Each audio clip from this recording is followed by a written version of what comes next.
The invitation arrived on a Tuesday, heavy cream-colored paper with gold embossing announcing the Morrison family's annual reunion. I stared at it, running my fingers over the raised letters while memories of past humiliations played through my mind like a worn-out film reel. My name is Olivia Morrison, but these days I go by Liv Carter in the business world. 10 years ago, I was the family's greatest disappointment, the girl who walked away from our family's banking empire to pursue foolish dreams of working in hospitality. The phone rang, interrupting my thoughts. My cousin Diana's name flashed on the screen. I already knew why she was calling. Olivia. Her voice dripped with artificial sweetness.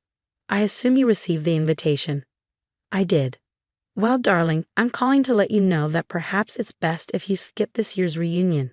The Starlight Grand is quite exclusive. The required attire alone. I glanced out my office window at the Manhattan skyline, suppressing a smile. The Starlight Grand, my flagship hotel, though the Morrison family didn't know that. They had no idea that LC Hotels, the fastest-growing luxury hotel chain in the country, belonged to their poor relation. Are you saying I can't afford it, Diana? Oh, don't be dramatic. It's just that, well, we have some very important guests coming. The governor, several CEOs. We can't have anyone feeling uncomfortable. By anyone, she meant herself. Heaven forbid her successful friends discover her cousin worked in customer service. What would they think? I see. I kept my voice neutral. And who chose the venue? I did, of course. Pride filled her voice. Daddy says I have excellent taste. The Starlight Grand is the most prestigious hotel in Manhattan. I had to pull some serious strings to book it for our reunion. I bit back a laugh. Diana hadn't pulled any strings. Her request had come through our regular booking channels, and I personally approved it last week. In fact, I'd given them a special rate, about 30% higher than our standard fee. That must have been difficult, I said mildly. Well, not everyone has my connections. The owner, L.C. Carter, is notoriously private, but her staff was quite accommodating once they heard the Morrison name. Of course they were. I'd instructed them to be. How interesting. Anyway, Diana continued, I'm sure you understand. Perhaps next year, if your situation improves. Are you still working at that little hotel in Brooklyn? The little hotel she referred to was actually my test property, where I developed and refined the service innovations that had made LC Hotels famous in the hospitality industry. But the Morrisons had stopped paying attention to my career years ago. Something like that, I replied. After hanging up, I sat back in my leather chair, memories washing over me.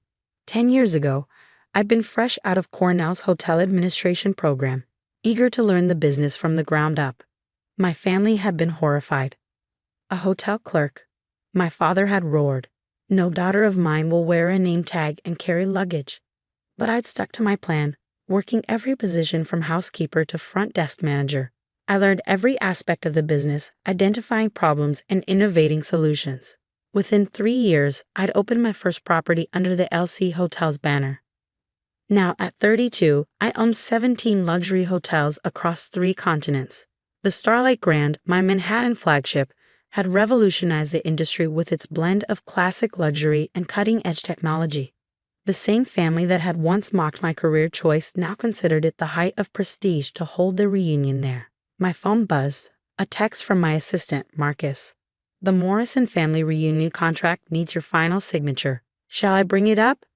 I smiled, typing back, no need. I have plans for this one. Opening my laptop, I began making arrangements. If my family wanted to ban me from the reunion for being too poor, they were in for quite a surprise. The Starlight Grand was about to host a revelation none of them would ever forget. Memories flooded back as I worked.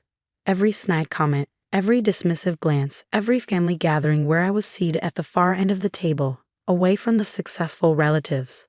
Diana's wedding 3 years ago had been the worst. She'd seated me with the catering staff, telling everyone it was so I feel more comfortable with my own kind. The fact that I'd already owned 12 hotels by then didn't matter. They'd never bothered to look beyond their own assumptions. My sister Madeline had been the only one to stay in touch, though even she didn't know the full extent of my success. She called just as I was finalizing the arrangements. Liv, Diana called me. She said she had to uninvite you from the reunion. I'm so sorry. Don't be, I replied, signing the last document with a flourish. Actually, I have a favor to ask. Could you make sure everyone arrives exactly at 7 p.m.? It's important. Why? What are you planning? Let's just say Deanna isn't the only one with connections at the Starlight Grand. The next 2 weeks passed in a blur of preparation. I personally supervised every detail, from the menu to the floral arrangements. The Morrison family wanted luxury. I would give them a show they'd never forget. The night before the reunion, I stood in the hotel's grand lobby, watching the staff polish every surface to a mirror shine. The crystal chandeliers sparkled overhead, and the marble floors gleamed like sheets of ice. Everything was perfect. Marcus appeared at my side, tablet in hand. All arrangements are in place. The new signage will be unveiled at exactly 7:15 p.m. tomorrow. Are you sure about this? I nodded, thinking of Diana's condescending phone call, of years of subtle and not-so-subtle humiliation. Absolutely sure. After all, it's not every day I get to welcome my family to my hotel. I smiled, imagining their faces when they realized the truth. Tomorrow would change everything, and I was ready. At precisely 6:45 p.m. on the evening of the reunion, I stood in my private office on the top floor of the Starlight Grand, watching the Morrison family arrive through the security feeds. They came in waves of designer clothes and expensive jewelry, each trying to outshine the other. Deanna swept in wearing Valentino, directing staff like she owned the place. My father's Bentley pulled up to the valet station, followed by a stream of luxury cars carrying aunts, uncles, and cousins I hadn't seen in years. Everything's ready, Marcus said, adjusting his tablet. The staff knows their cues. Should I have security on standby? I shook my head. No need. The Morrisons care too much about appearances to make a scene in public. I smoothed down my custom-made suit, Armani, though they wouldn't expect me to know the difference. Let's give them time to settle in. Through the cameras, I watched my family members gather in the grand ballroom. Diana held court near the champagne fountain, loudly explaining how she'd pulled strings to secure the venue. My father stood with his business associates, probably discussing the latest banking merger. Even my distant cousins were there, all carefully positioned to show off their perceived status. At 7:10 p.m., right on schedule, the hotel manager approached Diana with the first hint that something was amiss. Ms. Morrison? I'm afraid there's been a slight issue with the reservation. Diana's face darkened. What kind of issue? I personally arranged everything with your corporate office. Yes, ma'am. It's just that the owner has some specific requests regarding tonight's event. The owner? Diana laughed dismissively. I seriously doubt Elsie Carter concerns herself with individual events. Now, if you'll excuse me. Actually, I said, stepping into the ballroom. Elsie Carter concerns herself with quite a lot of things.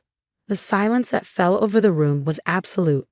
Every head turned toward me, the uninvited relative, the family embarrassment, standing in the doorway of Manhattan's most prestigious hotel wearing a suit that cost more than Diana's car. Olivia, my father's voice carried across the room. What are you doing here? Diana said. Diana said I couldn't afford to attend. I finished for him, walking slowly into the center of the room. She was concerned I might embarrass the family. Diana stepped forward, her face flushed with anger. This is a private event. I'll have security remove you. No, I cut her off, you won't. On cue, Marcus pressed a button on his tablet. The massive screen behind the stage lit up with the hotel's logo, and beneath it my full name. Olivia Morrison Carter, founder and CEO, LC Hotels International. The gasps were audible. Diana's champagne glass slipped from her fingers, shattering on the marble floor. That's not possible, she stammered. Would you like to see my business cards? I asked sweetly. Or perhaps the deed to the building. I have those right here. I patted the leather portfolio under my arm. My father pushed through the crowd, his face a mix of shock and something else. Was it pride? You own the Starlight Grand? And 16 other properties across 3 continents, I confirmed. Though this one is special. It's where I started my career, as a junior housekeeper, while all of you were laughing at my foolish career choice. The memory surfaced again. Diana mocking my name tag, my aunts whispering about wasted potential, my cousins excluding me from family photos because I didn't fit the image. All those years, I continued, my voice carrying in the stunned silence. While you were so busy looking down on me, you never bothered to look up. to see what I was building. The little hotel in Brooklyn Diana loves to joke about? It's my innovation lab, where we develop the systems that have revolutionized the luxury hotel industry. Marcus stepped forward, distributing folders to key family members. Inside you'll find the true story of LC Hotels, along with documentation of your rather interesting booking for tonight's event. Diana snatched her folder, her hands shaking as she opened it. Her eyes widened at the numbers. This can't. The rate you charge us is about 30% above our standard fee, I confirmed. Consider it a family discount, in reverse. My sister Madeline burst out laughing from somewhere in the crowd. Others joined in nervously, unsure whether they were allowed to find humor in the situation. Why didn't you tell us? My father demanded. Would you have believed me? I asked simply. 10 years ago, you told me no daughter of yours would ever work in a hotel. Well, you were right about one thing. I don't work in a hotel. I own them. The screens around the ballroom came to life, showing images of my properties around the world. The sunset view from our Maldives resort, the snow-capped peaks surrounding our Swiss chateau, the glittering skyline visible from every room of our Dubai tower. As for tonight's reunion, I continued, your reservation hasn't been canceled. You're welcome to stay. In fact, I've arranged a special tour of the property. I think it's time you saw what a career in customer service really looks like. Diana stepped forward, her composure cracking. Olivia, we never met. Yes, you did. I cut her off gently. You meant every snide comment, every exclusion, every moment of mockery. But that's okay, because while you were all so busy maintaining appearances, I was building something real. I turned to the assembled crowd, raising my voice slightly. Welcome to the Starlight Grand. My staff will show you to your upgraded suites, though I'm afraid Diana's room had to be downgraded due to a last-minute VIP booking. The irony wasn't lost on anyone. Diana's face flushed deep red as she realized she'd be staying in the same category of room she'd once mocked me for cleaning. As the family dispersed, guided by my impeccably trained staff, my father lingered behind. I was wrong, he said quietly, about everything. I studied him for a moment, seeing for the first time uncertainty in his eyes. Yes, you were.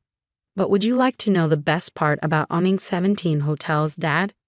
He raised an eyebrow questioningly. I have 17 different presidential suites where you can stay while you figure out how to make things right. A small smile cracked his serious expression. Where did you learn to negotiate like that? Probably the same place I learned about hospitality, by starting at the bottom and working my way up. Something this family never understood. Later that night, after the tours were complete and the family had settled into their rooms, Diana's notably smaller than the others, I stood in my private penthouse looking out over the city. Marcus brought in the final numbers for the evening. Your family seems subdued, he observed. I laughed. Amazing what a little perspective can do. Did you see Diana's face when she realized her room doesn't have a city view? Are you going to tell them about the expansion? The new properties in Paris and Tokyo. I smiled, thinking of the contracts sitting on my desk. The Starlight Grand was just the beginning. Let's save something for next year's reunion. After all, every good hotelier knows the importance of repeat business. As the city lights twinkled below, I thought about the long journey from that first day as a housekeeper to this moment. Success wasn't about proving them wrong, it was about proving myself right. And sometimes the best revenge isn't served cold. It's served with a complimentary upgrade and a spectacular view. My phone buzzed with a text from Diana. Can we talk tomorrow? Please? I typed back a simple response. Of course. I believe your breakfast reservation is at 9 a.m. I own that restaurant too. Sometimes the greatest luxury isn't in the thread count of the sheets or the height of the ceiling. It's in the simple pleasure of finally being seen for who you really are. And as I looked out over my hotel empire, I knew that tomorrow would bring a new chapter in the Morrison family story. After all, every great hotel knows that the key to success isn't just in providing a room, it's in creating an experience they'll never forget.